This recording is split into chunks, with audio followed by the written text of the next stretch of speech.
All right, is this thing working? I don't know if people are going to show up or it's the first time I've set this up. The Tahiti Limes Dank. That's the Moonbow with the lemon lime line. Male.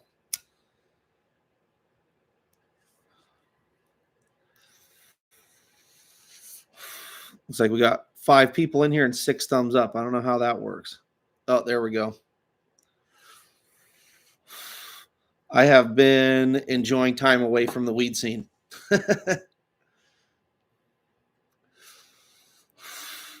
If anyone I know is like around and wants to like join the live, send a text or whatever.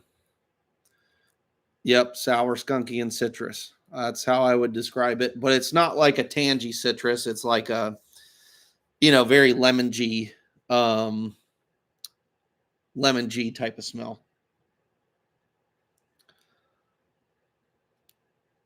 Yeah, tolerance break for sure. I have a low tolerance for the level of bullshit in the weed scene nowadays. I'm sure you guys saw, with Sam the Skunk Man passing recently. I feel like I got to carry the torch of continuing to call out the bullshit in the scene. So, if you guys want to get me going on one of my sofa rants, pick a topic. The amount of charlatans in the weed game is unbelievable. I mean, these dudes just will lie about anything. Anything. I don't mind it, someone with the ego if they've earned it.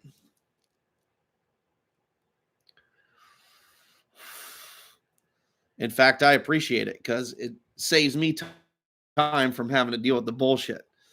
Dude's done it, and he knows it, and he knows that he's fucking the real deal. I'm going to shut up and start listening and start asking questions.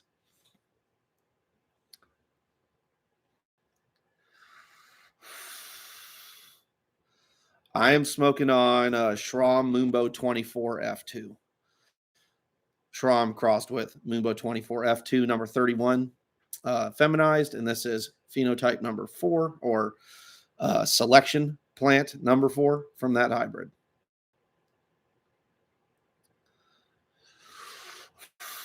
Yeah, I mean, the biggest problem, like, I wish we could educate the bud tenders better, and I appreciate what Kevin is doing at the Gangier, but I think something that really needs to be like a course that they take and have to pass. So you have like a cultivation site that grows like straight OG, straight diesel, straight all these different strains. And you have to be able to identify it by smell. And then they need to like spend some time in a grow, understand what they're talking about. And I think that would help people a lot. But that requires investment from the retail space, and most companies simply aren't willing to do that. So maybe there's a business opportunity out there for someone to provide that service.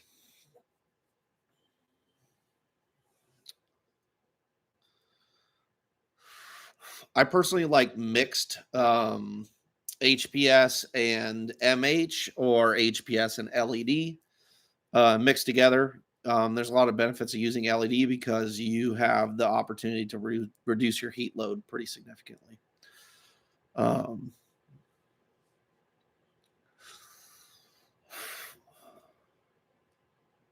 me smoke a dab here.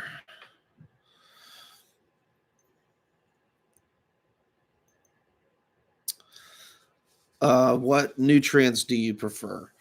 I think it depends on what your application is. I think if you're large scale, then you need to be looking at obviously dry salts and something with a very cost-effective application rate.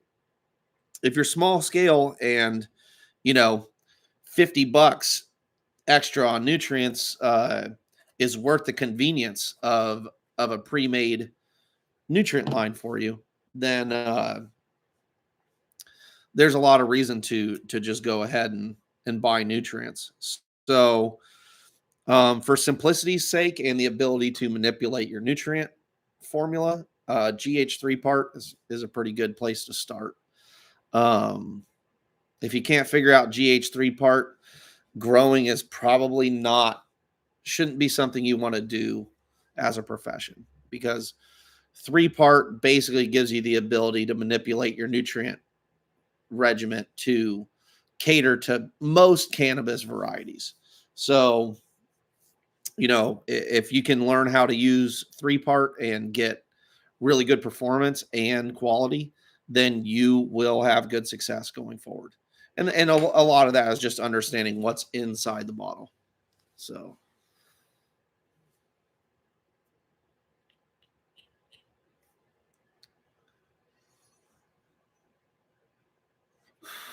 yeah, the herb, when you break it up, whether you use I mean, when if you do it by hand, you're gonna have different. Everybody breaks it up different, and all the buds and bracting has different density, so that can be different. But um, if you grind your herb, someone mentioned it being like kinetic sand.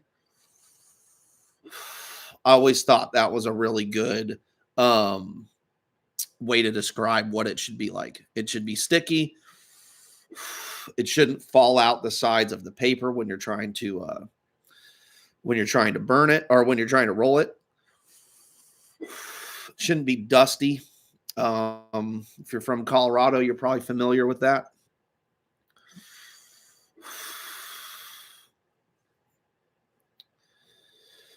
I like the Puffco. I mean, I think the deep bowl that they recently introduced is a significant improvement. The old bowl, um, the old bowl that was too shallow, that let all the hash boil over, that was a mess to say the least.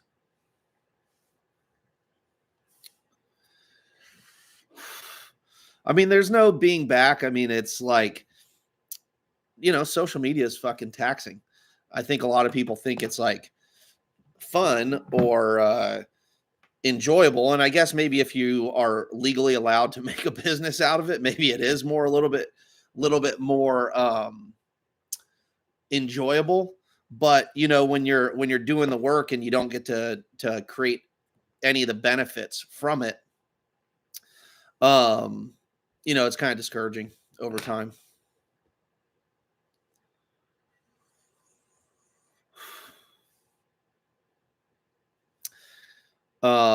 If you guys want to learn some history about the weed scene, and I thought it was pretty special, is go over to Bubble Man's account and watch the Sam the Skunk Man tributes and ceremonies. Some really great stories, kind of history about where this plant really came from, and the people that really pushed us for the entire culture that we enjoy today. I mean, had this culture been exploited by the Sensi seeds and the Royal Queen seeds type of people, instead of the Robert Connell Clarks and the David Watsons of the past, this entire industry would already be a shit show of just garbage marketing with absolutely no authenticity behind the product or culture behind the product. And so I think that, I have a lot to be grateful for what those guys contributed. And I think it's important for people that care about quality to know that history.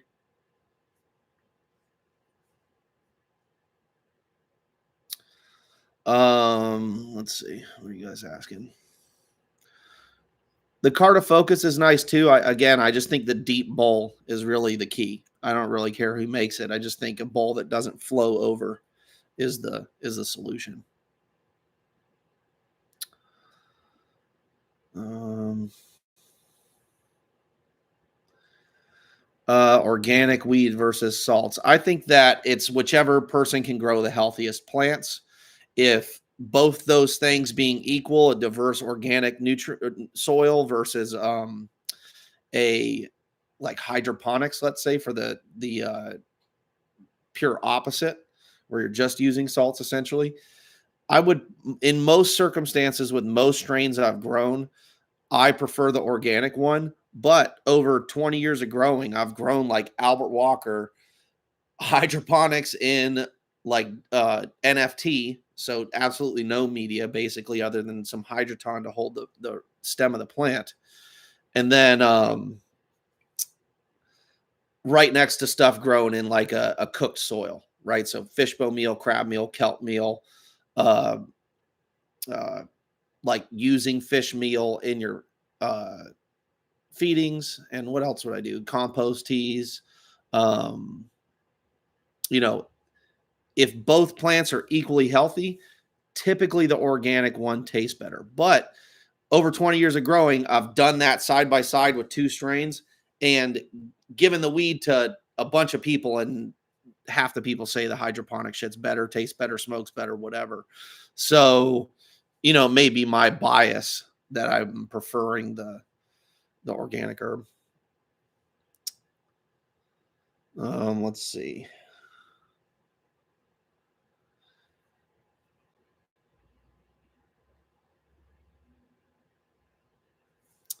I mean, I have a flour mill right here and I've got a grinder, and I find myself using the grinder more.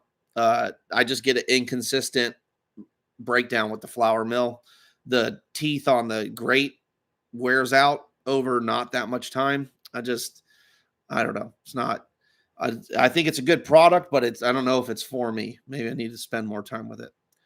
Do I have a favorite breeder? Anyone that can show me a box of jars of weed they grew of shit that they bred, which happens all of basically never. So no, I don't really have one. I'm growing your cross with belief. Don't associate me with people of that character of quality or lack of. Um, I'm sure you guys notice I don't do really very many collabs in the industry, and it's because I prefer to not be guilty by association with a lot of these people, and you simply just don't know how shitty most of these people are until you know. And if you've been around as long as I have, you probably already know. And so I just keep to myself.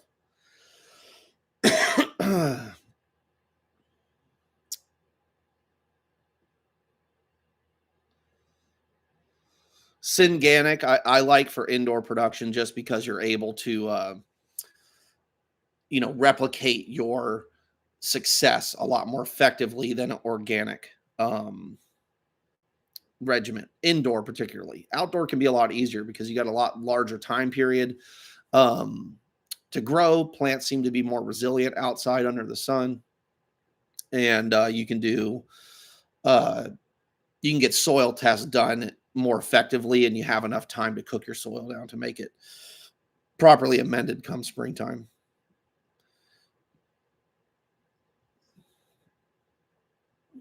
Yep, scissors are nice too, but at the end of the day, like if you're gonna grind something down or cut it, whatever particle size it is, you're gonna have to touch it with metal to that size at some point. So, um, fact of the matter is, most of the resin's gonna get smeared and broken up and whatever else. So,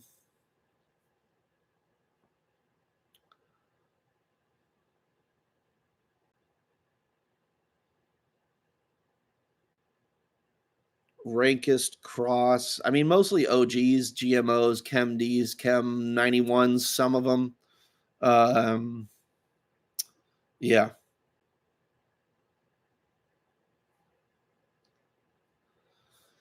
I do not know anything about the Oaxaca cut that Ace uses. I thought Ace wasn't around anymore.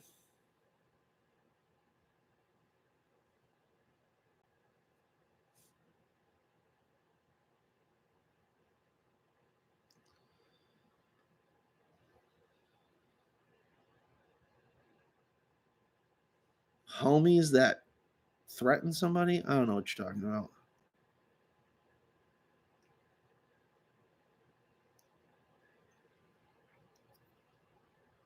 I mean, like hanging out with someone, like you see me in public with someone, I don't know. Doesn't mean I'm like friends with them. If they haven't been to my house, they're not my friend. I tell you that much. And anybody that's been to my house knows there ain't many of you been here.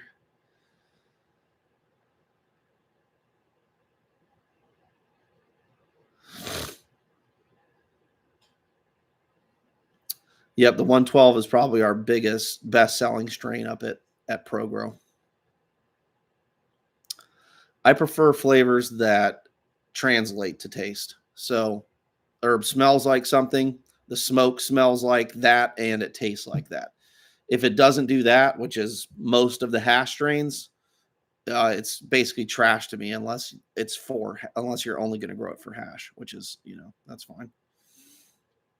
But I mean, that's why papaya never impressed me, is because the flower is totally unimpressive and it's like a replica of just your typical Dutch skunk number one from the early 2000s. And it just not that impressive other than it makes good hash. I had a white rhino skunk number one that was really similar. And it's the same thing. Make great hash. Hash was super strong. Flavor was good. Some kind of light, chalky, fruity thing. Um, just like C99, similar, all the stuff from skunk number one. But they never delivered on flour, which makes sense. Skunk number one was bred for hash production. So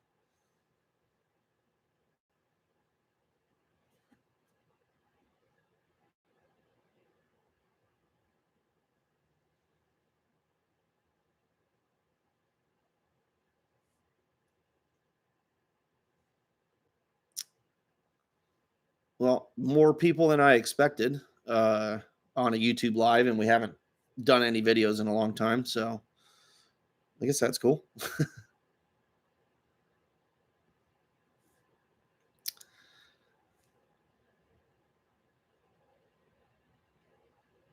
Let's see.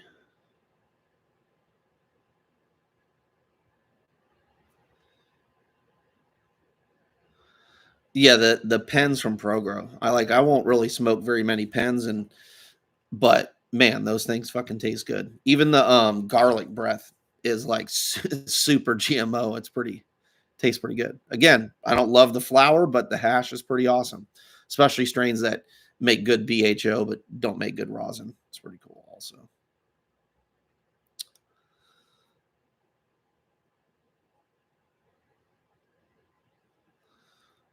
Yeah, I wish it were that easy to bring anything to New York City, but between the cost of doing everything, staffing, you name it. I mean, it's a lot harder than people think to run a vertically integrated business. I mean, I don't know of any other shops in Oregon that are vertically integrated, especially that breed their own stuff, make selections, do the whole nine, and I think it's pretty rare overall. So trying to do it in a place like New York or any expensive metropolitan area, especially because we're fully independent. I've never taken on partners or investors or anything like that. So um, it's pretty difficult. So it's about finding the right partnership in that location where someone has staff, trustworthy people they work with, have a good organization to implement a business plan. Otherwise, just a waste of time. You're just giving people your intellectual property for them to fuck it off and do nothing with. So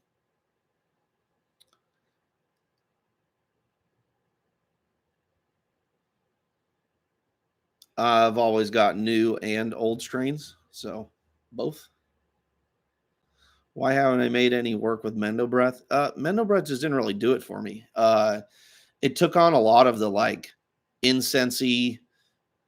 I guess it'd be Mendo Perp. I guess that's what the Mendo Breath and Mendo was. But um, real incensey didn't really deliver for me. That's just my opinion. Um, and that's someone else's work. So like even if I did work with it, I'd like hybridize it, make a selection, and I'd be further down the road with it anyways. I wouldn't do a direct cross and you know.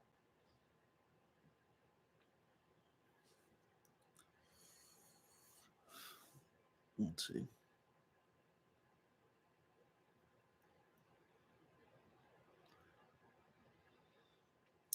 I mean, I think we figured out that pretty much most of the OG cuts are the exact same clone, just renamed with um, epigenetic, I guess, change of the clone over time, like environmentally related stress and or disease related stress over time, changing the expression of the plant. But that's not, I mean, like, here's the thing that I can say is that, in the late 90s, early 2000s, the method of making feminized seeds was barely known to most growers. And we know that OG Kush wasn't like an F1 seed that was sold publicly. So essentially, it was pretty much guaranteed all the same clone up until 2003, 2004, when Ken, if you guys watched the Oregon Kid interview, when he first put out those S1s that had some Bubba seeds mixed in there with it or whatever it was, that that until then it was basically like it was either OG Kush or it was a bag seed, because there really wasn't anybody that had the clone and had any interest or making any effort to feminize the plant. So it's basically all the same cut before a certain date, and then seeds came out of it, S1s and or bag seeds, and you basically have to trace each cut back to whether or not it's a bag seed. And if you can't trace it back to a bag seed, it's like a 95% chance that it's just a renamed Josh D or 92 OG or LA Kush or whatever, all those clones that are basically all the same.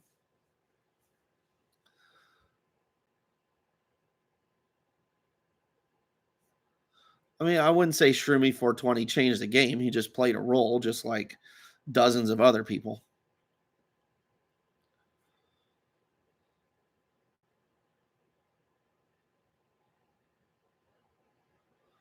Yeah, the dog shit hybrids make some pretty unique stuff. I mean, it's another Northern Lights haze type hybrid.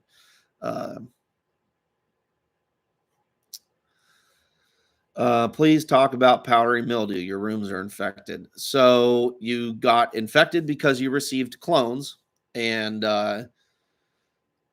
basically you need to.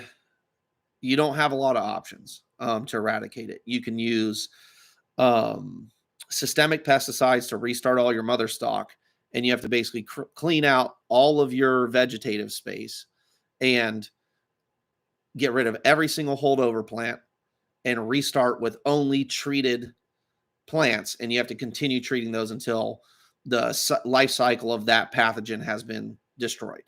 Um, for powdery mildew, it's probably about a month or two. Um, for if you're not going to do that, get rid of all your clones and clean all your room, disinfect everything, and restart your rooms. Your third option is to live with it, which is what 95% of the weed grown in California is.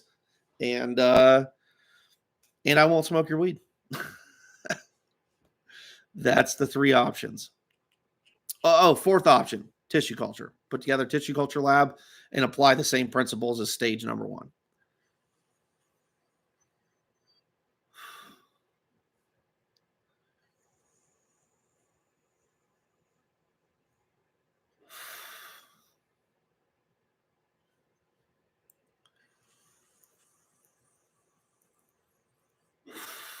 All of those, like the Ghost, the Pure Kush that came from Elk Slayer that he's talking about, the HPK, not Bodie's, but the Hollywood Pure Kush, that's another OG.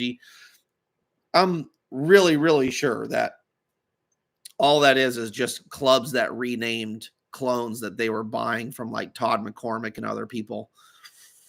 And they're like, we've already got Ghost OG clones on the shelf. All right, call it Skywalker OG. And then that clone became Skywalker OG, even though that clone didn't come from the grower that they bought the OG from, that they called Skywalker OG in the first place. I mean, it was just a name game to make money, and it was like that for a decade in LA. And I mean, you guys know how people are in LA. It ain't the truth capital of the world, that's for sure.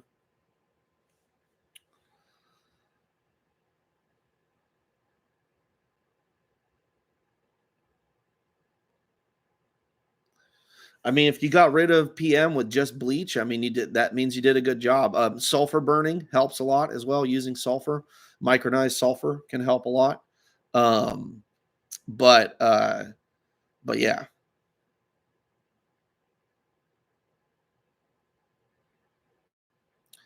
yeah. I mean, the only purple Kush clone that I saw being sold after 2008 ish was the SR-71 purple Kush, and that was an Urkel hybrid or Urkel phenotype or Urkel whatever bag seed. It was cool. It wasn't anything special. I mean, the SR-71 purple Kush. I mean, it it didn't make its rounds and only came up recently just because it had a brand name, not because it was that great of a plant, at least in my opinion. I mean, I grew it side by side with GDP, Urkel, Humboldt lavender, um, SR-71 PK, and probably another mislabeled Urkel type of some sort. And they were all just varying growth patterns of the same Urkel type bud. I mean, they all produce the same Urkel type of herb.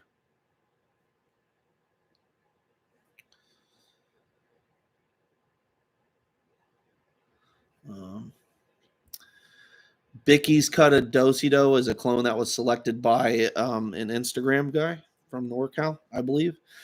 Master Kush and Pure Kush are different. Master is like a Bubba type, at least the you know the Master Kush that went around as a clone only in California. There's obviously Master Kush that came from Amsterdam seeds as well, which is unrelated.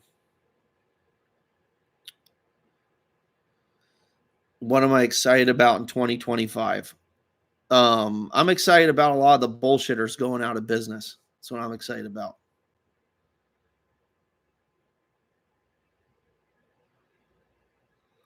Lots of good breeders have disappeared. I don't know about that. Honestly, I think there's more people putting in more work today than there ever was in the past, simply because the access to square footage and cheap square footage, if you're depending on what state you're in, is more accessible than ever. So, um, I don't know. I've bought a lot of seeds over the last 20 years, and I can arguably buy much better seeds today if I pay attention to who's actually popping seeds and not lying about their shit than I could 10 years ago, by far. You know how much bullshit I've grown over the last 20 years?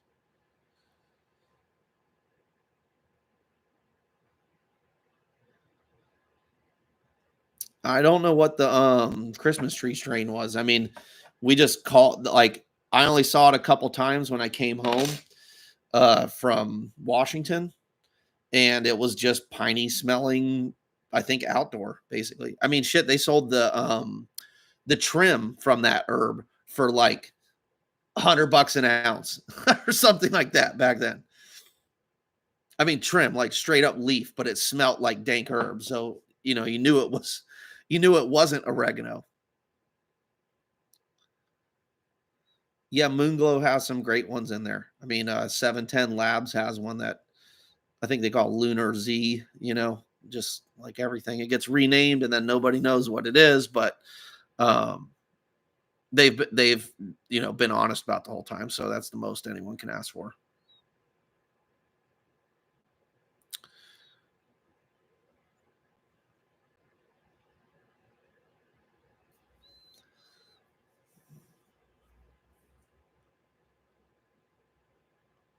Sorry, I'm trying to read through here.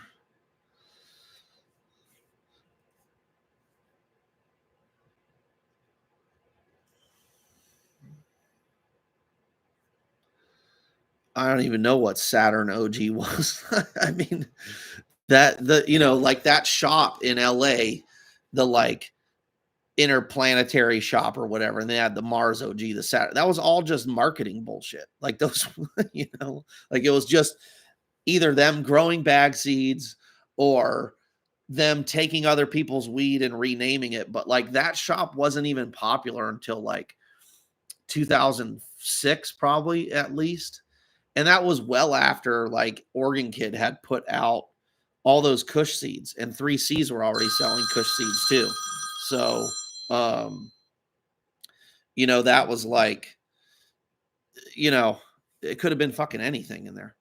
And like I don't think they ever sold cuts. So um I think it's even less likely that there even is a real Saturn OG cut unless you go ask that shop owner what it was they were putting in those bags. I will say also that like, not all, but a lot of the people I know that were like buying all that weed back in LA back in the day, like I'd go down to LA and like honestly, a lot of that weed that got talked up on like Weed Tracker and shit was straight bammer. That shit was not impressive. It was just impressive at the time for California because California didn't have a lot of indoor weed there for a lot of years, like early mid 2000s. It was a lot of outdoor, and indoor was like pretty hard to come by because they would bust a lot of the indoor spots, and a lot of the indoor spots were running Blue Dream. Shit, even Trainwreck was still getting run indoor. I mean, it was, Humboldt was really like the main supplier of indoor. Humboldt and Oregon and Washington, all of those three areas would ship all their weed down to LA at the time because there was such a lack of, like, nowadays there's tons of cultivation in LA, but 20 years ago there was almost none because almost all the jurisdictions there would gladly use forward looking infrared against your grow and obtain a search warrant picking your trash can or whatever it was. So it was pretty rare. I mean, and guys I knew that did have spots in SoCal, they were always tap power. That's how hard it was. BC sent tons to LA too, but that was obvious what that shit was. That was the Beasters. I mean, BC Bud is not mistaken for nice indoor grown Humboldt, not even back then. Yeah, I remember there was a Trainwreck sour diesel that was probably was from Res Dog. I think he had a diesel BX1 cross Trainwreck or something like that. I mean, I think that Blue Dream, here's a something that most people probably don't remember, is back in like 2000 and probably 4 or 5, if you guys know breeder Steve's strain called Legends Ultimate Indica. So that guy, I can't remember the name of his shop, but it was like Legends, like seed shop in Vancouver, BC. And they did a collab release with DJ Short's Blueberry Mother, and they like remade Sweet Skunk, Legends Ultimate Indica, I believe, if I remember right. And then they did like a Neville's Haze blueberry. I think it was like a blueberry F5. I can't remember, but it was Legends. I remember that guy, or it was like the Legends brand name, or God, I can't remember like what the guy's seed shop name was. It might not have been Legends. It was like something else, but anyways, that I think that's the seeds that made Blue Dream. That's just Red from Legends. Okay, thank you. I knew the guy like had a different name.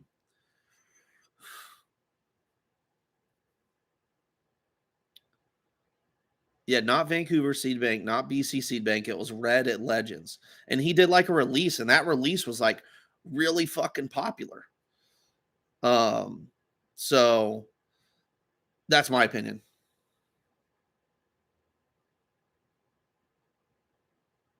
I don't think most people realize how much of this stuff can be like directly traced back to internet transactions because it's almost like the blockchain. It's like people didn't, the genetics world was so scattered that most of the trading and stuff didn't happen in person. So if you knew who was playing ball back then, you kind of knew where things went. Whether it was like the DHK clones going around or someone was talking earlier about Shroomy 420. If you were, paying attention and were in that stuff, you kind of, you know where it came from and who it went to. And you can't just like fake the funk like most of these guys do now. They're just like, oh, well, I know so-and-so. And it's like, no, you don't. You're just saying that's the story you heard on the internet, and now you're just remaking the story up to make it sound like it's legitimate. But anyone that was actually there knows that what you said didn't ever fucking happen. It's like just and people write themselves and try to write themselves into history of their day, like like the one dude trying to tell Burner that Burner ripped off lemon cherry gelato from seeds he gave to Burner, even though lemon cherry gelato wasn't even a cookie's release. I mean, it's like who the fuck believes this shit?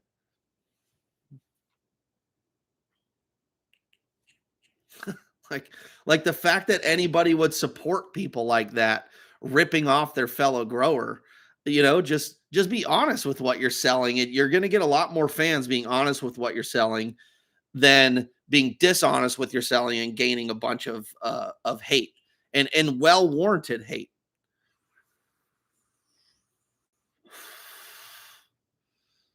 Because you're basically fucking the consumer. You're like lying to the consumer, telling them to like stuff that isn't related to the shit that you're selling, just so that you can sell a seed or a clone or a bag or whatever.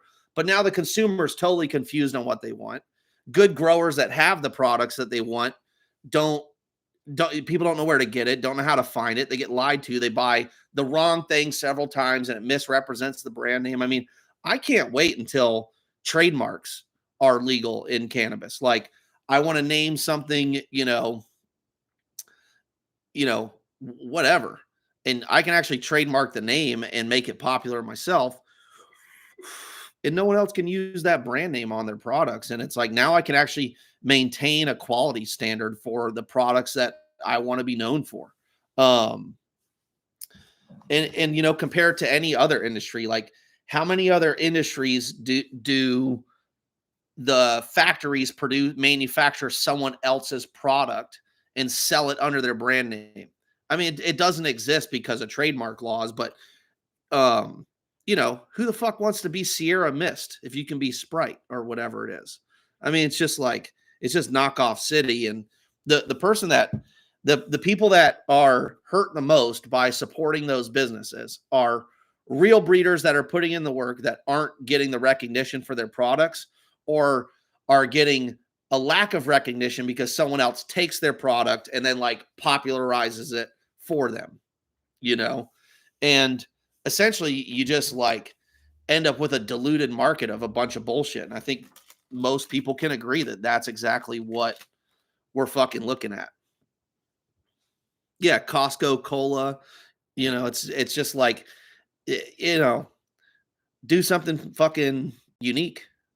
Put in at least a little bit of work, and at the end of the day, once trademarks hit, you won't have an option. You'll have to make your own strains popular. You won't be able to manufacture someone else's strain name because that market will be completely diluted. Just like lemon cherry gelato. I mean, it's $1,000 pounds of lemon cherry gelato in California, and it's not even that productive of a strain. I mean, it's Brokeback Mountain down there.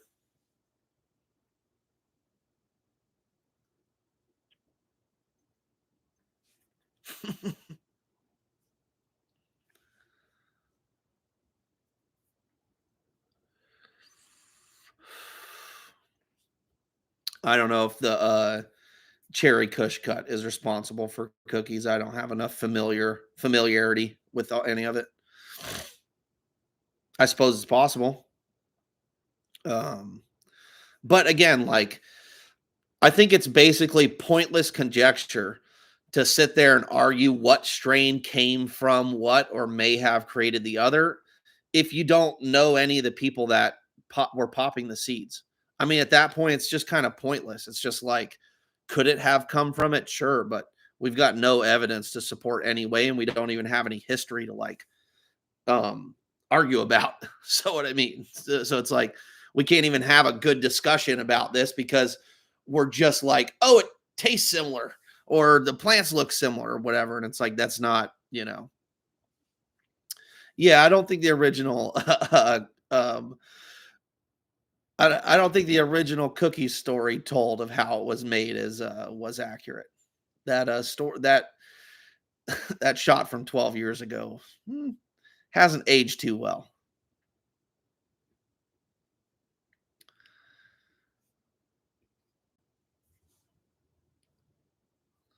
I don't really care. I mean, I appreciate a food name in the strain if it's accurate to the smell and the flavor. I mean, I'm all about that. That's what all the strain names were originally all about. It's like the shit's supposed to smell like it tastes,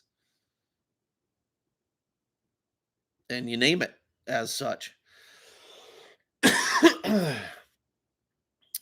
Apple fritter done well is great. You can keep that one to yourself. Sorry. Not trying to be a dick, but you know, everybody's got their preference. I'm not saying there's anything wrong with you for liking it. I'm just saying it doesn't impress me. I think it's just an experience thing too. I mean, the more food you've experienced, the more um concise you are about exactly what it is that you like and want. And when you don't have quite as much experience, there's a lot of things that are quite good enough, and it's just it's just a plateau that you reach when you've grown a fuckload of plants or cooked a lot of meals or traveled to a lot of places. It's not exclusive to cannabis, that's for sure. Experience is the best teacher. I believe that is a old saying.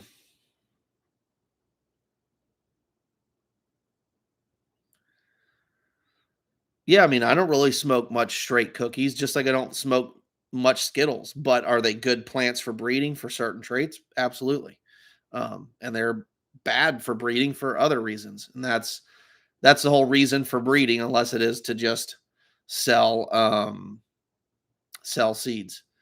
Nope, I'm not making OGKB BX1s because OGKB does not make hardly any seeds.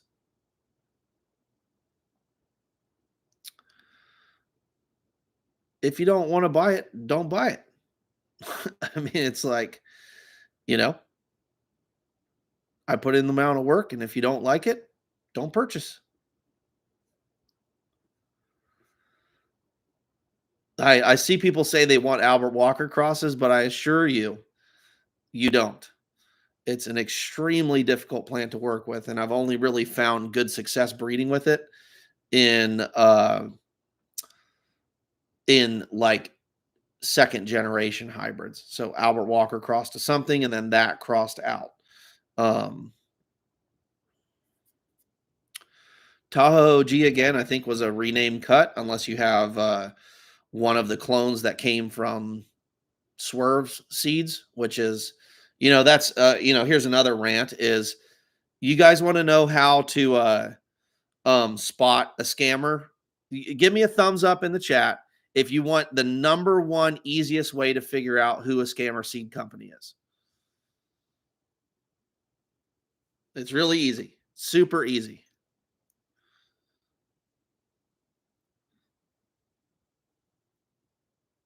All right, let me read some of these. I'll wait for the thumbs up and I'll give you guys the secret.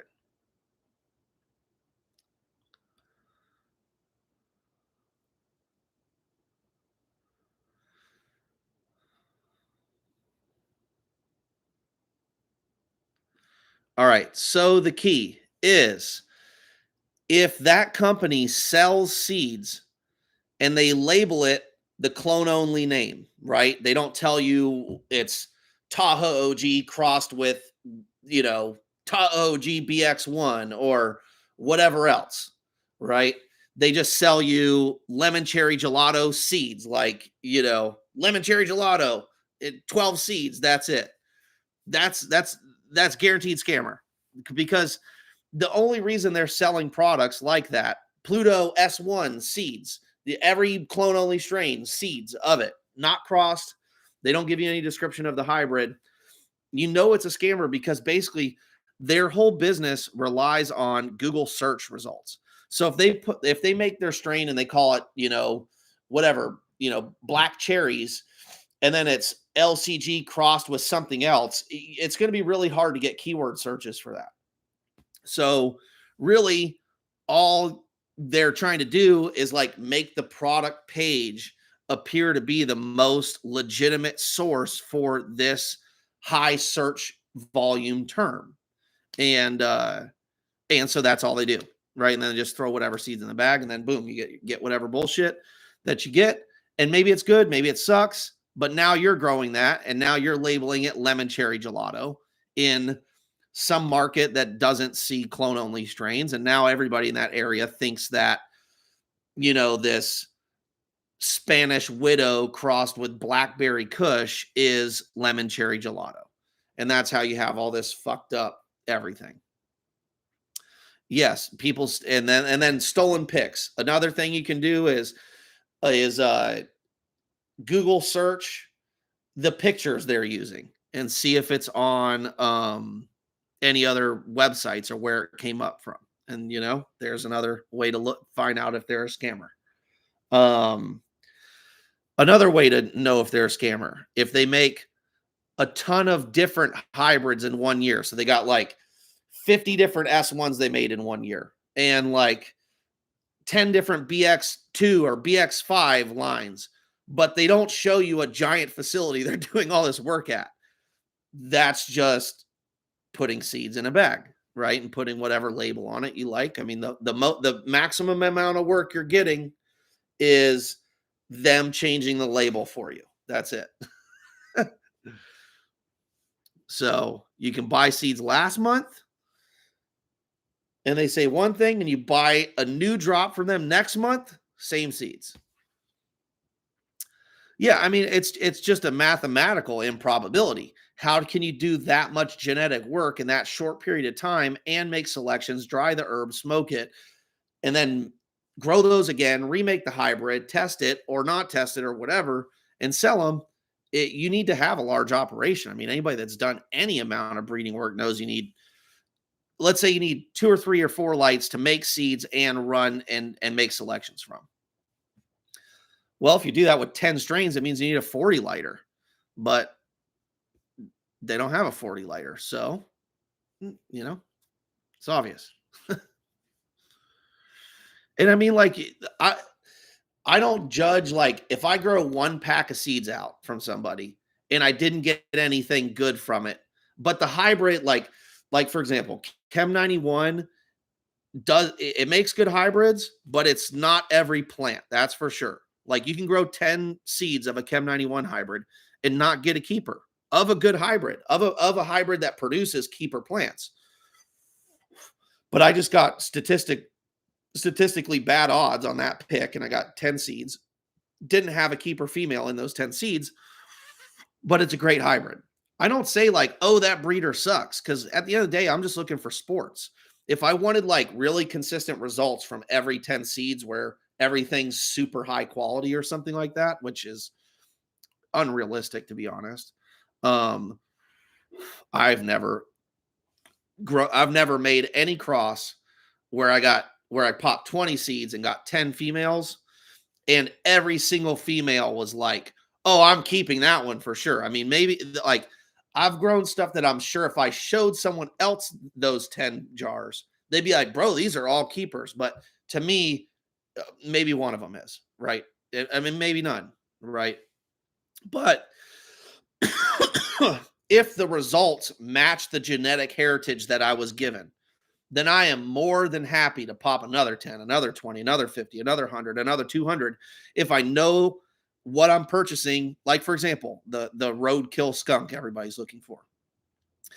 If I knew for a fact it was a recessive trait in a population, I'm not going to be angry if I bought 20 seeds and didn't get anything skunky, as long as there was some resemblance of either something that was on the right direction, or the person I bought the seeds from can show me the plant and the sample of something that is skunk, and I know the genes are in there. If I know the genes are in there, I'll pop as many as I need to get to the goal I'm going for, because it's like playing the lottery. I just got to play more tickets, and as long as I'm playing the right game, or gambling, as long as I'm playing a game I know I can win, then I'm gonna fucking win it.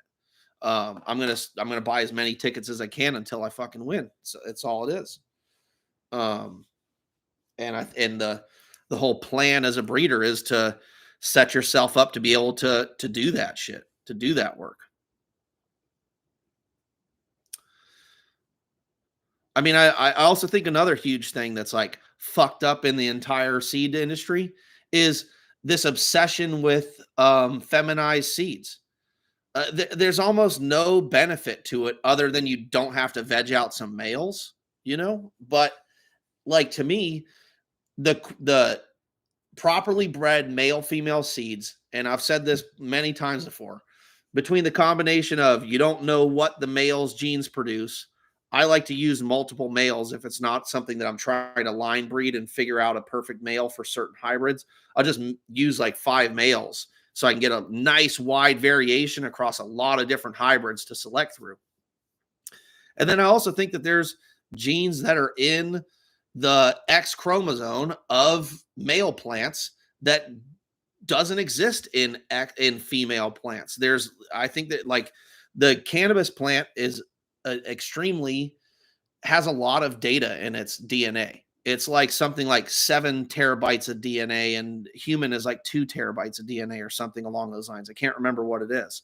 So there's a lot of genes that affect these plants, how they grow, how they perform, how they reproduce, everything, whether they're hermaphroditic or whatever. And I think that the lack of any kind of breeding in the male-female space is leaving a lot of genes that have beneficial aspects to plant performance and plant everything out of the entire equation. And that's just like kind of fucked in my opinion. But it's not fucked for me because I don't really have that problem, but I feel bad for people whose only choices of hybridization of 2 plants is only feminized seeds. It's not that you won't find a good plant from feminized seeds, but I think if you put the equal amount of work into a male-female hybrid of the same plants, you'll find something equally as good or much better from putting the equivalent work into a male-female hybrid. Maybe I'm wrong, but, find someone else that pops more seeds than me, and then I'll have a discussion with them.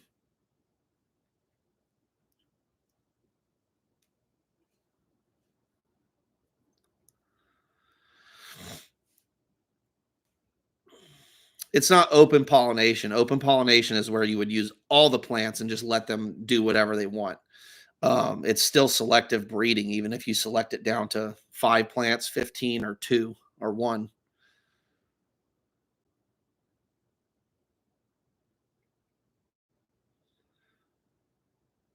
Let's see.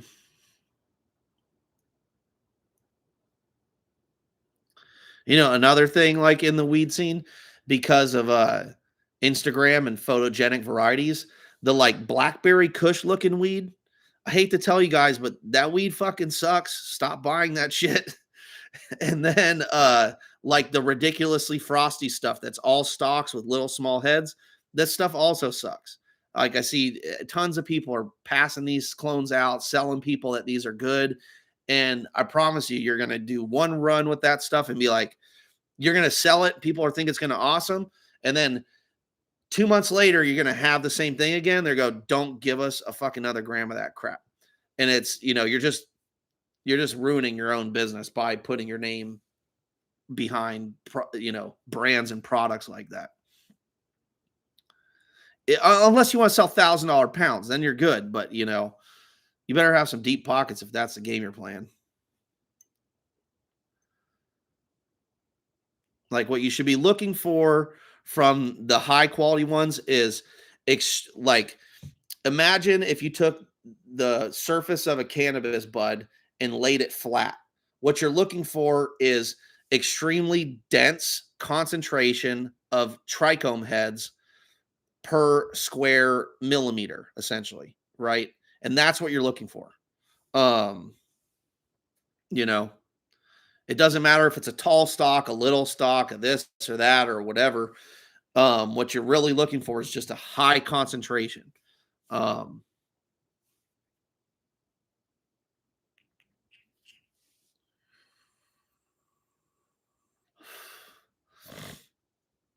Yeah, give me a likes and thumb up and shit if you guys want to see more of these, because YouTube won't fucking pay me. And neither do the thumbs up, but at least they'll get recommended to more people and we can maybe see a change in the industry. I mean, that's the reason why I do any of this, live stuff, and is, there are some people that still hold the old values of the cannabis scene that we were handed down. And as this industry gets upended by a severe imbalance between supply and demand, and more legal states come online, um, there's not going to be this export market for everywhere forever. And we're going to go back to localized cannabis marketplaces because there won't be subsidies and or farmers union to control price collapse.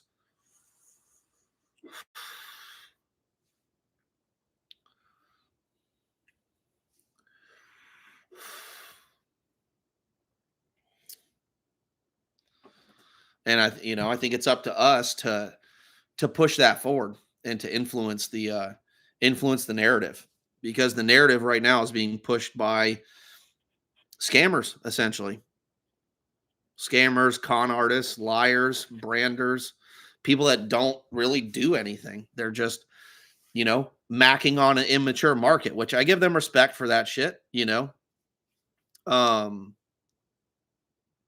but how long will it last? Who knows? But once every state has their own like, for example, Washington State and Colorado, do they import cannabis from California? No. Why would they? They already have their own local production. Well, what happens when every place around the world or around the country has their own local production? California doesn't have export market anymore. It's that simple. I mean, California right now is already getting beat up by Thailand growing tons of indoor and shipping it all around the world. And Colombia is doing its own herding to the like seed business, so to speak. I agree. The biggest problem with commercial cannabis is it being old. It's spoiled. I mean, like basically everything you buy at a rec store is too old to be consumed, in my opinion. It could be preserved better, just like you put the like like at the grocery store. If you put the ice cream out on the like in the 60-degree store, 70-degree store, it's gonna last an hour before it's garbage. And if you put it in the freezer, it lasts for months. Same thing for products.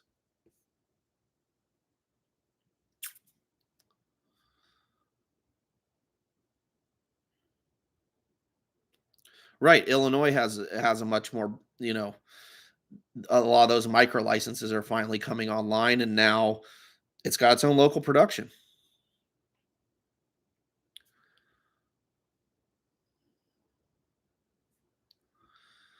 Serious question. Modern genetics only make me anxious. If you have any suggestions, I would appreciate your time and response. Recommend any older strains. I mean, I think you just have to try stuff. What you really need to do is find a legitimate cultivator that has real varieties and then start smoking from them. Don't go to the store and just like be like, oh, try this stuff, and then create opinions about strains, because none of that cannabis is going to be accurate to the type. So what you really need to do is find some legitimate Jack Herer that's grown well. Find some legitimate Blue Dream. Find some legitimate Colombian Gold. Find some legitimate Green Crack. Find some Bubba Kush. Find some OG Kush. Just the straight things. And then you can start developing a palate for what types of strains you like. I personally don't have like quite the maybe it's just because I'm burnt out from so many years of smoking so much different kinds of weed, but I don't have the like variation and effect that a lot of people claim with sativas and indicas. Like I just was smoking a Shram, uh, Shram Mumbo joint, and that's 25% Colombian Gold. Most people would consider that sativa. Has like a hazy smell, like a lemon, minty, incensey funk. Uh, but that, I mean, that it didn't, now I just smoke 3 or 4 fucking dabs of J4, which is HP13 skunk dog. So I mean, there's pretty much every strain in there, and I'm plenty baked for sure. But I couldn't tell you if it's an up high, down high, or any of that kind of stuff. I think you have to be sober for a week or two to really even come to some sort of accurate conclusion about the type of high. And then, even then, 5 different people that take 2 weeks off from smoking and then smoke that strain and have no idea what its genetic lineage is, they'll give you 5 different answers of what the high produced. So to me, it's like people that focus on the type of high, it's like, man, you just need to try it. Like asking other people what they think is only going to confirm or deny your bias that you already have, which is like you may be denying yourself experiences with strains that you really would enjoy, but because someone had said it has haze in it and you had one bad experience with haze, now you're like turned off from it. And to me, that's just like preposterous. I would never do that. That's why I smoke all different kinds of strains.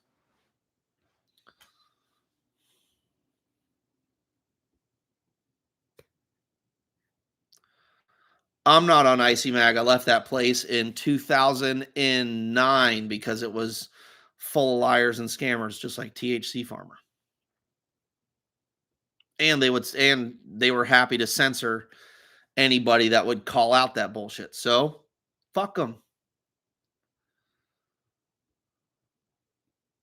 I like a lot of what Canado's been doing lately. He's got all his own selections, like the Zots BX1 and all that stuff, selecting for cushy stuff. I think that's great. I mean, I love to see anybody that's making selections and making hybrids. That's what the whole game is about, because now I know that real change is being enacted on a population, and now we've got a wider palette of colors to choose from and not a smaller one.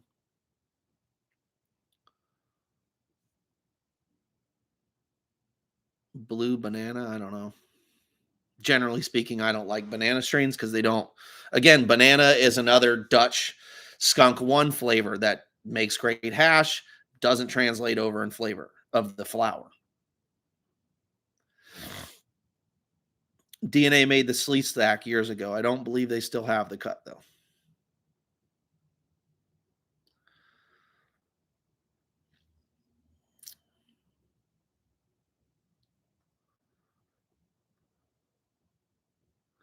Yeah, I never understood the haze freakouts. Like, I don't know. I honestly think that's like an implanted experience that people have because they've been told that sativas create that kind of response, and not because it's a response that they would have naturally created in their mind had they just been given that weed and had no bias fed to them. And the reason I say that is I've seen this happen dozens of times in my life. People that say they can't smoke sativas, and then I hand them a sativa that's like lemon G cross, and they love it, absolutely love it. And like most people say, it gets them too high, too buzzed, and they say they can't smoke sativas, and they're gladly smoking this one because they have no idea. So, um, it's common. I mean, I have Hawaiian sativas that I have seeds I collected in 2004 from Hana that are straight, like it's never been hybridized 100%. Every single person I've shown that weed to in Hawaii, in Hana, is like, this is the old school shit. And it came from an old timer that never hybridized it. His name was Bali in Hana, off Hau. And I mean, sure, it's racy. It's a different kind of high, but it's not. I mean, again, I can't notice enough of a difference that I would actually um, tell people that they should expect to freak out from it or something like that. It's like, I don't know. I think body chemistry plays a much larger role than the consistency of experience.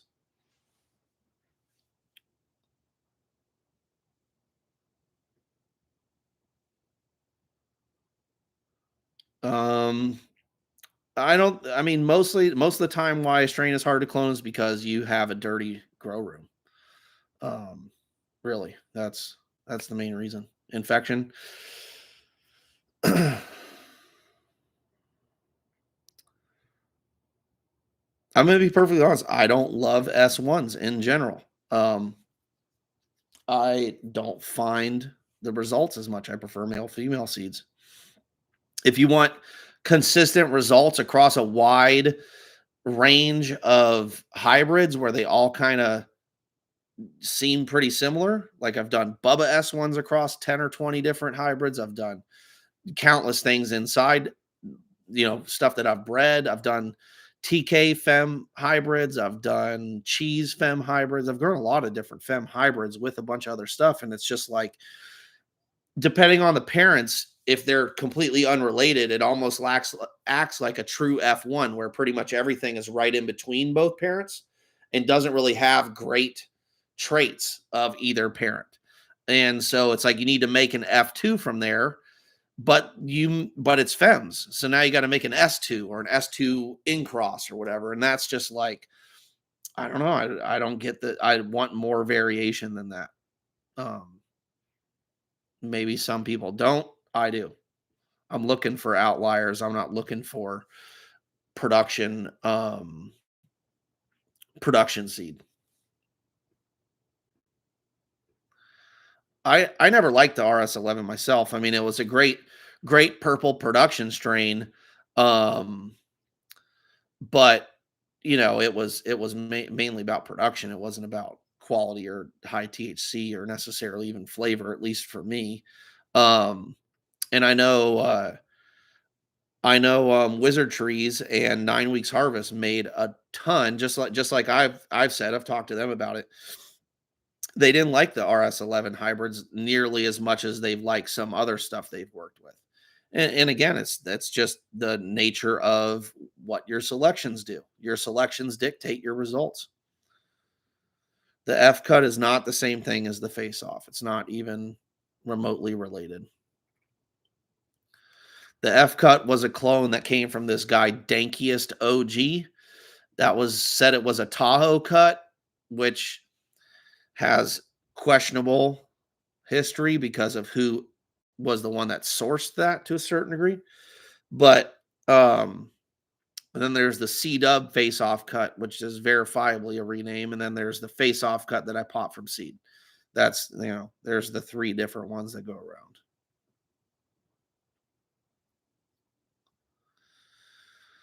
I mean, not every old Hawaiian strain was eradicated by the U.S. government. I mean, I definitely know some of the stories because, to not get into too much details, I have some connections with the very first Green Harvest pilot, and I've heard stories from his best friends, and by no means were they completely thorough. A lot of crops got away, just not the football fields, really.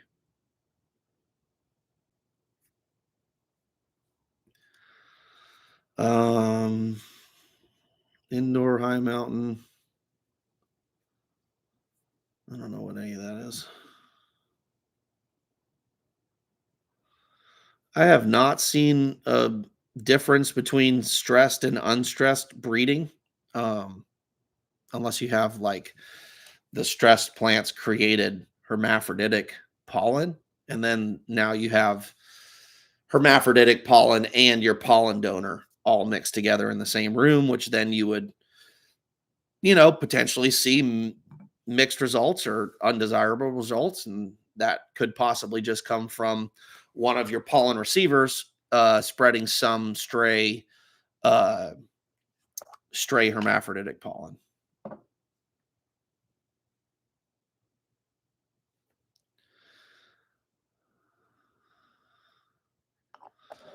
Crossing the keeper from a 6-pack and crossing it to the sisters in order to hunt for phenos. I mean, you could get good results from that, but I would always recommend to just put in more work and pop like 60 seeds.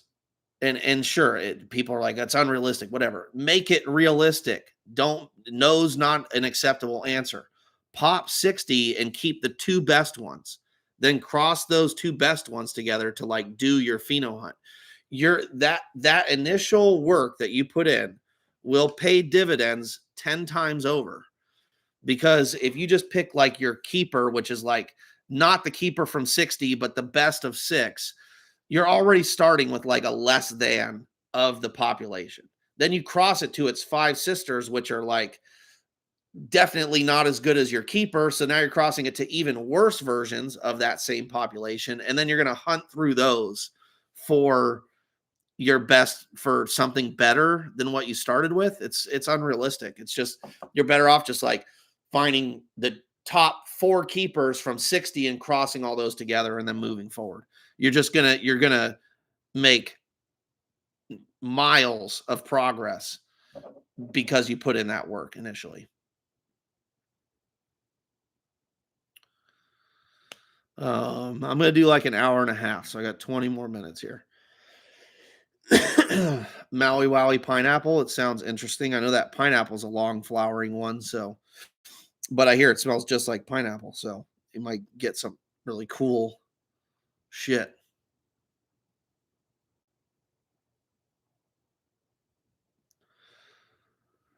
Uh,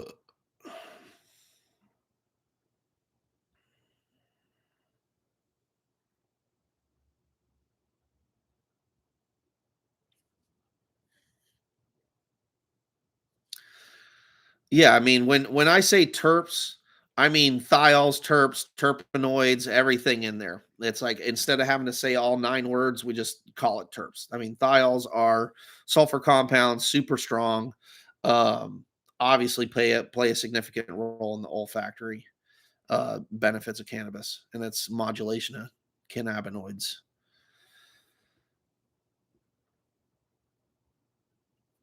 Um, Polynesian cookies, those are fucking old. Hopefully they pop for you. Those got to be at least 10 years old.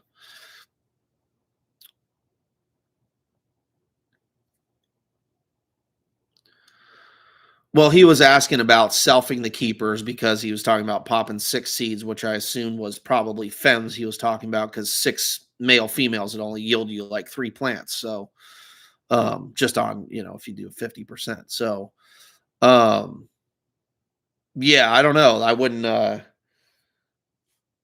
I would recommend doing, like I said, a population and then using multiple males.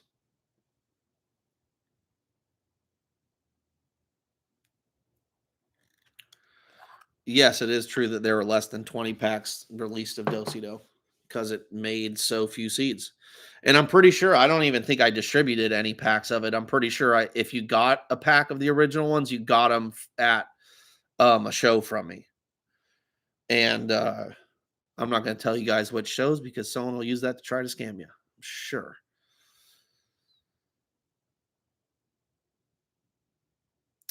People that call weed dope and aren't cops or anybody over the age of like 45 call weed dope because that's what they called it. So, yeah, I don't have the G13. We do still have the Lemon G. I never liked the Airborne G13 that much. Um, I'm sure it has its beneficial traits, but it just didn't. I like the Lemon G a lot better. Let's put it that way. Even though the Lemon G's got its whole host of its own problems. Yeah, use multiple males, ideally ones with better growth traits. Because if you cross a crappy growing male with a crappy growing female, you're probably going to get crappy growing kids.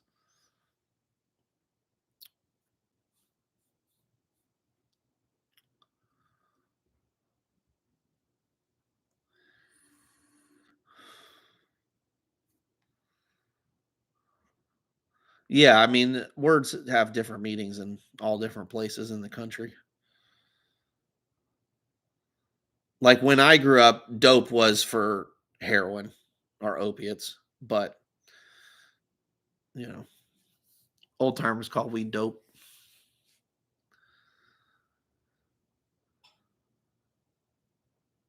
because that's some dope. You can get clones at the store in Oregon. Do not buy them from scammers on the internet. If I do decide to get them to sell them on the internet, they will be from my website. So that's just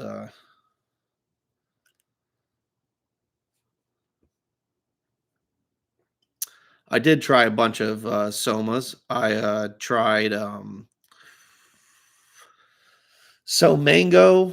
My buddy Jeff grew the lavender, which had like a halitosis kind of hash plant smell. It was pretty good. Didn't taste incredible, but it smelled really good. I grew some mango. I grew New York City diesel. Um, Trying to remember some of the strain names, but yeah, I did grow some of them, and yes, they were. Some of them were for sure had some good terps. They were more like Dutch skunk mixes of some sort, I would say, but a lot of orangey citrus stuff in the NYCD because that Afghani Hawaiian female or male that um yeah. I mean, so I haven't seen any of Soma's in recent years though.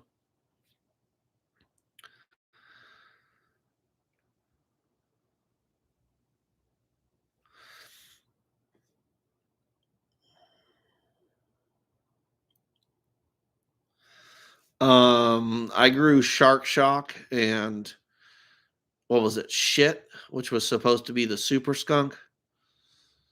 I was not impressed by the Mr. Nice Shanti Baba seeds, but who knows what era of manufacturer I bought. Those were probably 2004. So whatever was being made and sold then. Unfortunately, that's kind of the thing with a lot of these Dutch companies is that their breeding stock has changed so many times over the years that there's really no knowing what the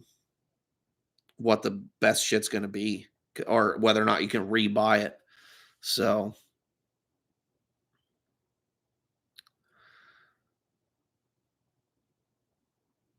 I mean, anybody that's got anything that's super terpy or whatever, send me an email and come bring it by the shop and I'll test it live even with you and I'll try to be as cordial as I can. But I will be brutally honest if I don't think it's what it's supposed to be. But I'll be as nice as I can about it. And I'll be the Roger Ebert of wheat or whatever. I don't know if that's a good analogy, but archiveseedbank at Gmail.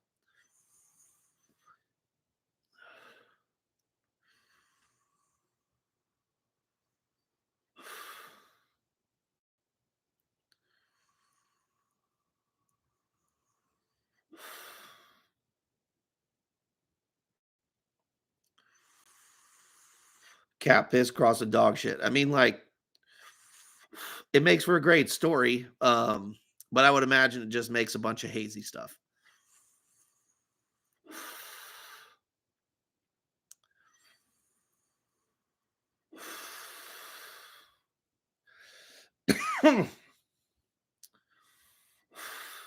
Zoom, bring that skunk orange over.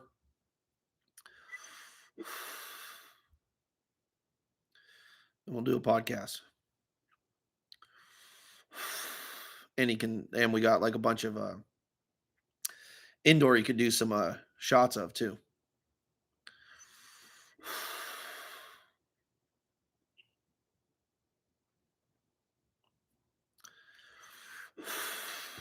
All right, where are we at here? I don't know what's on Breeders Direct. I mean, I don't keep track.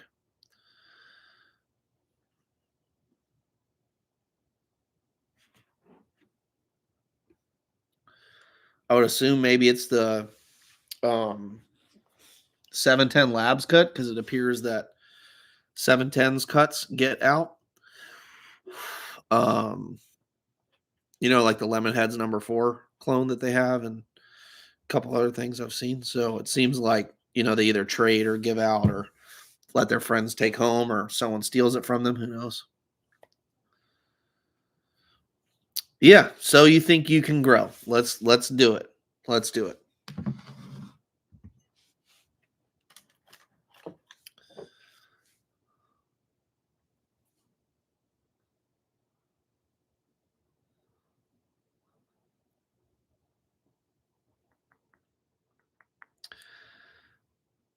Well, start lining up. Start sending me an email. Bring your best shit in and prepare for me to either talk massive shit to you. No, not really. But give you my honest opinion, or I will give you high praises. One or the two. There's no middle ground.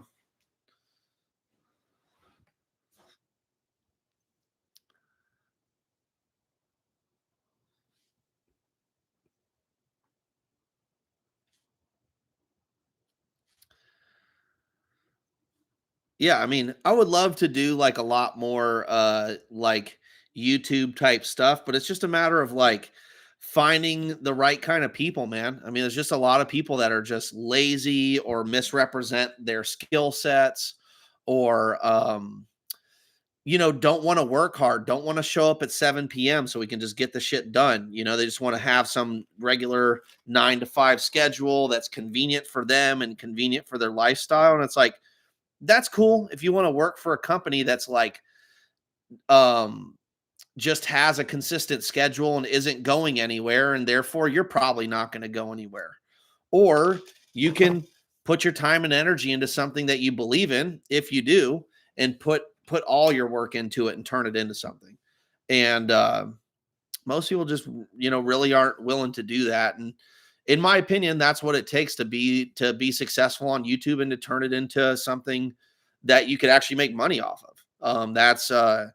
That's really going to be the name of the game. Is like, you have to be passionate about sharing whatever experience it is with those people, and you have to be willing to put in the time to get the stories that you want. And and that's really what it is. And most people just aren't willing to do it. And I've got too many irons in the fire to care about YouTube, so to speak. Um, I got better shit to work on.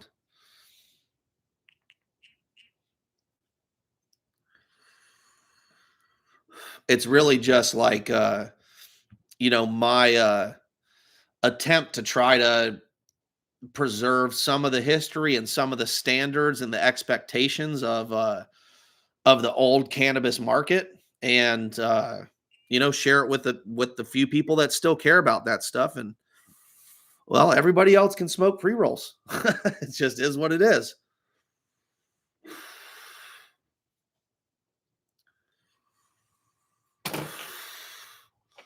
And it's not that like I need to get paid lots of money. It just needs to be worth my time. I mean, my free time's worth a lot to me too. So it's just I have to feel like I'm able to working with people that I could grow something with. And people that could take advantage of the resources that I have available to me. It's not just about like doing strain reviews, it's about telling stories.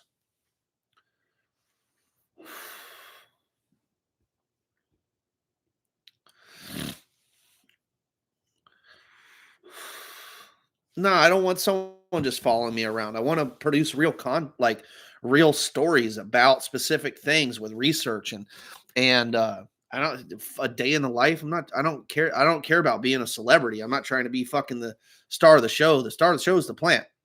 And I just happen to work with the plant a lot, so I have a lot to show, but it's about showcasing the plant and what the plant can do and what the plant can do for your life. Um I don't, what do you want to do? See me take a shit?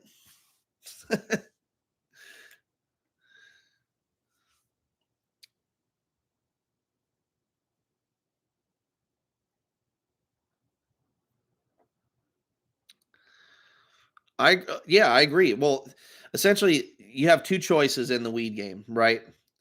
To take advantage of nostalgia lane and misrepresent some story and say, I'm the one with the real roadkill skunk. I'm the original whatever guy or whatever, and make up some story and claim that your dad made some shit that they didn't, and claim that fucking Sam Skunk Man's your grandfather and whatever else.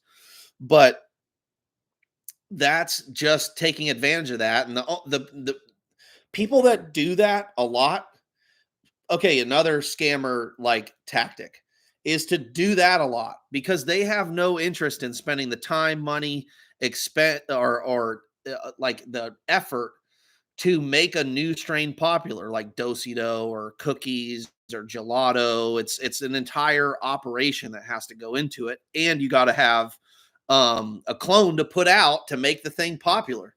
And so if you don't have a clone to make something popular, then you're just gonna take someone else's shit, either nostalgia or someone else's hype, and misrepresent your stuff so that you can siphon off some of their success. And it's dishonest. It's morally reprehensible. It'd be illegal in the real world if you had trademark protections and intellectual property protections.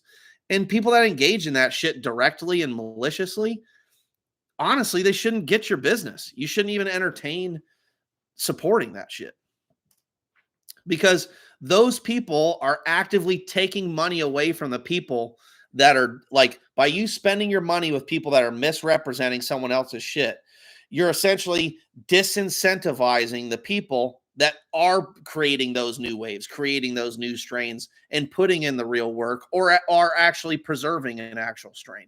And if you know, you vote with your dollars, if you want people to just misrepresent shit to you so that you can go misrepresent shit to your customers, then that's on you, and you guys are going to have probably a very short stay in the cannabis industry. And I've been here 20 years, and I can't tell you how many people have come and gone.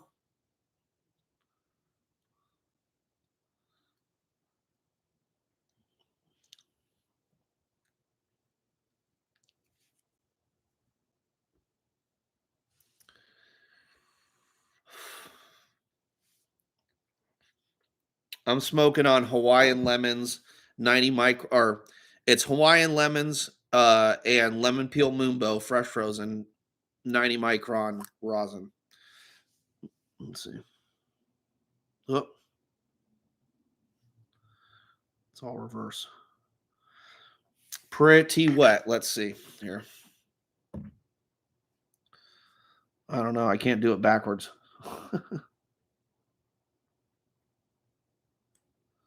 Pretty greasy.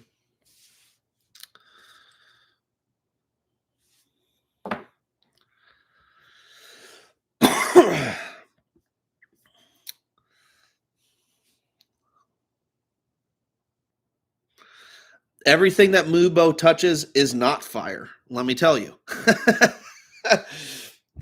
I like just disagreeing with people. Sue me. No, not really. I just like clarifying things that people try to represent as like as consistent across all realms. And one thing that I've learned with plants and cannabis and everything else in life is that there never really is a black and white. There's a lot of gray and some black and white. And the black, it's relevant to know what the black and white is, but it's unscientific to avoid all of the gray. And so I've made a bunch of moonbow hybrids that I was not impressed with. So you know, it just is what it is.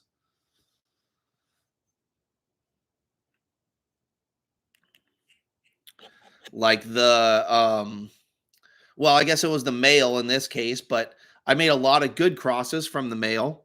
And then I did the Mumbo 112 F2 male number 60. That one crossed to like a bunch of sativas, just like made Bammer. Just they just didn't come out. They'd be like purple and green, but no terps, or just flower for super long. Didn't really lower the flower time because the 112 is like has some longer flowering characteristics. But similar hybrids with the 24 F2, which is a faster flowering hybrid from the 24 female of the F1. Those made great hybrids with that same population of sativas. So it's all about selections. It's not about what the cross is. I do or don't like this strain. I do or don't like this clone. It's about hybridizing it and trying it and finding unique combinations that you weren't expecting to find stuff in. And the key to that is just selecting for quality and then hybridizing quality. Don't worry about if it's exactly what you're looking for. Just focus on it being a quality parental genetic for traits that you're trying to preserve or pass down, and then hybridize it with a lot of other stuff and make your selections from that. And you'll likely find a lot of success. The Dosi 18 was just a really columnar, fast growing plant, large central cola, low leaf, high resin content, a little bit stocky for my preference, but a lot of resin on it. And it makes pretty good hybrids. Um, depending on the hybrid, a little bit more Hermes than I would want in certain circumstances. And it also depends on your how much light leaks you have. Um, but that's just the nature of fem seeds too. You're crossing a huge population of or a female with cookies genetics in it, and then crossing that to a huge population of other females that all have varying degrees of hermaphroditic tendencies. And it's just luck of the draw. There's going to be some in there.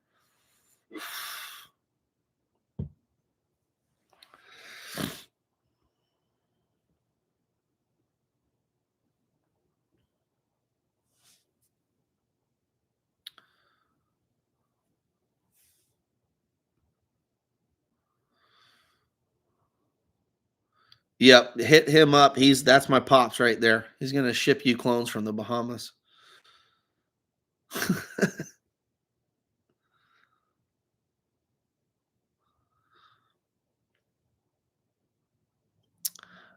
Absolutely. Um,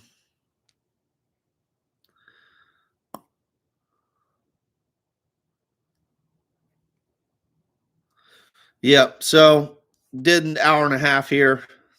Low battery just popped up on my computer, although I have a plug-in. But I'm gonna let you guys go. I'll catch y'all later for the next one, and I'll